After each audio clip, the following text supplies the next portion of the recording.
Hey everyone, off the Mike Sports Network. It is officially Black Monday in the NFL. A lot of head coaching moves have been made, but really the biggest noteworthy move of the last 24 to 48 hours was not one that I foresaw coming, but there had been winds moving towards this potential move, and it's by the New England Patriots.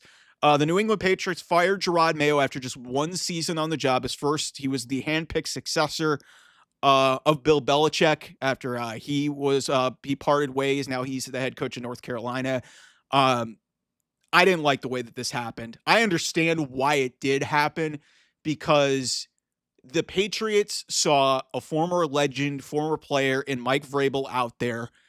They could have hired him last year. They didn't. He's hanging out there. He was a consultant on the Brown staff, and they were like, he could potentially go to our rival, the New York Jets. So we've got to stand in front of that and do everything that we possibly can to keep him away from the Jets and bring him home. And or the Raiders were also a possibility as well with Tom Brady in ownership there. But to do Jerod Mayo dirty like this is just it's ridiculous.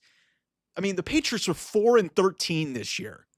And if you're delusional enough to think that they fired him because he won the last game of the season, that's not what happened. This was heading this way for a bit. Um, they didn't like the progression. I was like, what do you expect was going to happen? There's nobody on this team. Drake May is a rookie quarterback who needs to develop. They started the season with Jacoby Brissett, who's a glorified backup. They don't have very many talented players on this roster. This is not the Patriots of old. And it leads me into my theory, and this even goes back to when Bill Belichick was there. This organization, since 2019, 2020, when Tom Brady left it, and a lot of people are not going to like this because a lot of people don't like Tom Brady, and I understand why. But Tom Brady was the linchpin that held this Patriots organization together. And you have seen cracks start to show from the minute that he left that organization. They they had one playoff berth with Mac Jones, and they barely backed into the playoffs, and they got utterly destroyed. Other than that, it has been mediocrity and just terrible seasons the last 2 years. But that's not Jerod Mayo's fault, okay? They hired him. They picked him to succeed Bill Belichick. So to get rid of him after one season, 4-13 with a depleted roster, and I understand they have a bunch of cap space. They need to go out and make this job attractive, but then don't hire Jerod Mayo. Don't hire Jerod Mayo. It's very simple. And I'm not surprised that the Kraft family, who's been shady over the course of years, Bob Kraft has got a lot of stuff on him.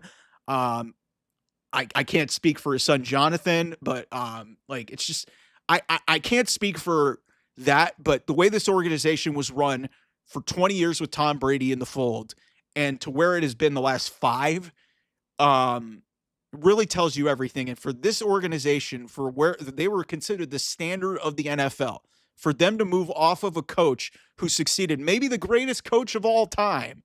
And some of that could be up for debate if a lot of that was Tom Brady, because Belichick was an average coach without him there. But to fire the guy that replaced Bill Belichick after one season, after going 4-13, when I think most head coaches would be lucky to get 6 wins with this roster, is ridiculous. And I think, and you know what? The Patriots may get Mike Vrabel, they may get Ben Johnson, they may get somebody else because they got the quarterback there. But I thought that this was really shady. I didn't like it. I didn't think it was it didn't say very many good things. I understand it's a cutthroat business, the NFL, but it's just like there were so many other better ways to handle this situation. You didn't have to hire the guy who was a first-time head coach to expect him to do well in this situation. These situations need time. And if this were like a team that was loaded with talent, like with the Tom Brady, and they won 4 games, I totally understand why you fire him after 1 year. Nobody was winning with this roster. Nobody was winning with this roster. So they'll definitely be a better team next year, whether they get Vrabel, whether they get Ben Johnson, whoever they get. They have the most cap space of anybody in the NFL. They could go out and get who they want. They got a high draft pick, even though they could have had the number 1 pick. They now are down at 4, past where the Browns are. We'll see, man. But like I said, this was a big head scratcher. Did not have this on my bingo card. but it opens up a possibility. And like I said, while I understand why the Patriots did this, because hey, Mike Vrabel's out there, he could go to your rival, and you've got to protect that.